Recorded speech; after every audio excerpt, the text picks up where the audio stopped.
दोस्तों गोल्ड पिछले कई हफ्तों से साइडवेज चल रहा है, जो 1,50,000 से 1,65,000 के बीच ट्रेड कर रहा है। एक तरफ जहां हमारे प्राइम मिनिस्टर ने देशवासियों को गोल्ड नहीं खरीदने की अपील की है, लेकिन क्योंकि अभी भारतीय शेयर बाजार भी थोड़ा डाउन है और ऊपर से राजेश एक्सपोर्ट स्कैम ने स्टॉक मार्केट में निवेश करने वालों को डरा दिया है, इसलिए लोग अभी गोल्ड को ही एक सेफ इन्वेस्टमेंट के रूप में देख रहे हैं। लेकिन उनके मन में कुछ सवाल भी है, जैसे गोल्ड की कीमत अभी कम क्यों हुई है, आगे क्या होने वाला है, यानी एक्सपर्ट्स क्या कह रहे हैं, क्या यह गिरावट एक मौका है या अभी और इंतजार करना चाहिए, और गोल्ड में निवेश करते समय किन बातों का ध्यान रखना चाहिए। तो इस वीडियो को पूरा जरूर देखना, क्योंकि इससे आपके गोल्ड में इन्वेस्ट करने को लेकर सारे डाउट्स क्लियर होने वाले हैं।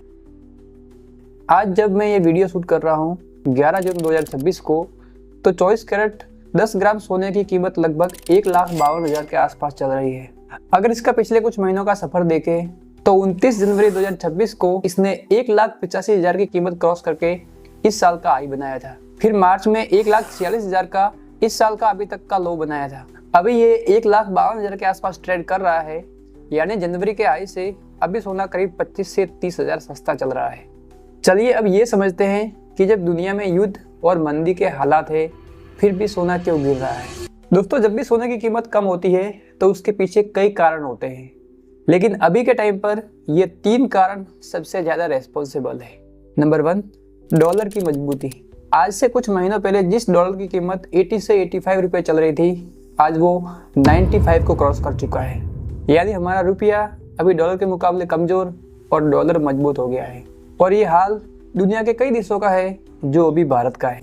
और जब भी अमेरिकी डॉलर मजबूत होता है, सोना थोड़ा कमजोर पड़ता है। नंबर 2, इंटरेस्ट रेट का असर। जब इंटरेस्ट रेट ज़्यादा होते हैं तो इन्वेस्टर्स सोने के बजाय बॉन्ड्स आदि में पैसा लगाते हैं। अमेरिकी फेडरल रिजर्व अभी तक इंटरेस्ट रेट हाई रखे हुए हैं और इससे सोने पर थोड़ा दबाव है। Number 3, profit booking. हम सबको पता है कि साल 2025 में सोने ने लगभग 74% का रिटर्न दिया था। तो जब जनवरी 2026 में सोना ऊपर था, उसमें बड़े इन्वेस्टर्स ने अपना सोना बेचकर प्रॉफिट बुक किया, और यह भी एक कारण है कि जनवरी के बाद सोने में थोड़ी गिरावट देखी गई। लेकिन अब समझना यह है कि क्या यह गिरावट जारी रहेगी या अब ट्रेंड बदलने वाला है। दुनिया के सबसे बड़े इन्वेस्टमेंट बैंकों में गिने जाने वाला बैंक गोल्डमैन सैक्स का कहना है कि 2026 के अंत तक सोने की कीमत 20% तक बढ़ सकती है और ये 1,80,000 के आंकड़े को फिर से पार कर सकता है। तो वही WGC यानी वर्ल्ड गोल्ड काउंसिल का अनुमान है कि अगर ग्लोबल इकोनॉमिक कंडीशन ठीक नहीं रही तो 2026 में 15 से 30% की बढ़ोतरी हो सकती है। अगर ये फोरकास्ट सही निकले तो 2026 के अंत तक भारत में सोने की कीमत 1,80,000 से 2 लाख प्रति 10 ग्राम तक जा सकती है, यानी गोल्ड में एक पॉजिटिव आउटलुक बना हुआ है। चलिए अब आते हैं सबसे जरूरी सवाल पर, जो है सोना अभी खरीदना चाहिए या थोड़ा इंतजार करना चाहिए। तो इसका जवाब इस बात पर डिपेंड करता है कि आप कौन सी कैटेगरी में हैं। नंबर 1, शादी या गहनों के लिए खरीदना चाहते हैं। अगर आपके घर में अगले 3 से 6 महीनों में शादी है और गहनों के लिए सोना खरीदना है, तो अभी का समय रीजनेबल लगता है, क्योंकि जनवरी के हाई से सोना अभी काफ़ी सस्ता चल रहा है। लेकिन इसका मतलब ये नहीं है कि ये और सस्ता नहीं होगा। जैसा कि हमने पहले बात की कि एक्सपर्ट्स मान रहे हैं कि साल 2026 के अंत तक सोने की कीमत और बढ़ सकती है, इसलिए आप थोड़ा थोड़ा सोना खरीदना शुरू कर सकते हैं, लेकिन पूरा एक साथ मत खरीदना।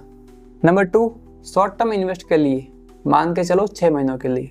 अगर आप 6 महीने में पैसा लगाकर निकालना चाहते हैं तो यहाँ थोड़ी सावधानी रखनी है। शॉर्ट टर्म में वॉलेटिलिटी रह सकती है, इसलिए सलाह यही है कि SIP यानी सिस्टमेटिक इन्वेस्टमेंट प्लान मेथड का यूज़ करें। हर महीने थोड़ा थोड़ा गोल्ड ETF या डिजिटल गोल्ड खरीदें। इस बात पर ध्यान दें कि मैंने गोल्ड ETF और डिजिटल गोल्ड का बोला है, फिजिकल गोल्ड का नहीं। नंबर 3, लॉन्ग टर्म इन्वेस्ट के लिए, मान के चलो 3 से 5 साल के लिए। अगर आप थोड़ा लंबा जाना चाहते हैं, लाइक 3 से 5 साल के लिए इन्वेस्ट करना चाहते हैं, तो यह एक अच्छा एंट्री पॉइंट हो सकता है। लॉन्ग टर्म में सोने का ट्रैक रिकॉर्ड बहुत स्ट्रॉन्ग रहा है, लेकिन इसके लिए भी गोल्ड ETF या डिजिटल गोल्ड कंसिडर करें, क्योंकि इसमें फिजिकल गोल्ड से बेहतर रिटर्न्स और कम रिस्क है। चलिए अब बात करते हैं 4 सबसे ज़रूरी बातों की जो सोना खरीदने वालों को पता होनी चाहिए। नंबर 1, मेकिंग चार्जेस से बचो। ज्वेलरी खरीदते टाइम मेकिंग चार्जेस 10 से 25% तक हो सकते हैं, इसलिए अगर आप सिर्फ इन्वेस्टमेंट के लिए खरीद रहे हैं और फिजिकल गोल्ड ही खरीदना है तो कॉइन्स या बार खरीदना बेहतर रहता है ज्वेलरी खरीदने से। Number 2, GST. सोना खरीदने पर अभी के समय 3% जीएसटी लगता है, चाहे आप फिजिकल गोल्ड खरीदें या डिजिटल गोल्ड। लेकिन गोल्ड ईटीएफ पर कोई जीएसटी नहीं लगता, बस आपके पास एक डीमैट खाता होना चाहिए। गोल्ड ईटीएफ कैसे खरीदते हैं, इस पर मैंने पहले ही एक डिटेल्ड वीडियो बना रखा है, जिसका लिंक आपको इस वीडियो के डिस्क्रिप्शन में मिल जाएगा। Number 3, strategic buying. बाजार बहुत वॉलेटाइल है, इसलिए एक साथ पूरा पैसा मत लगाओ, 3-4 किस्तों में खरीदो। हम इसे स्ट्रेटेजिक बाइंग कहते हैं। एंड नंबर 4, अपने पोर्टफोलियो में गोल्ड को 10 से 15% से ज़्यादा नहीं रखें।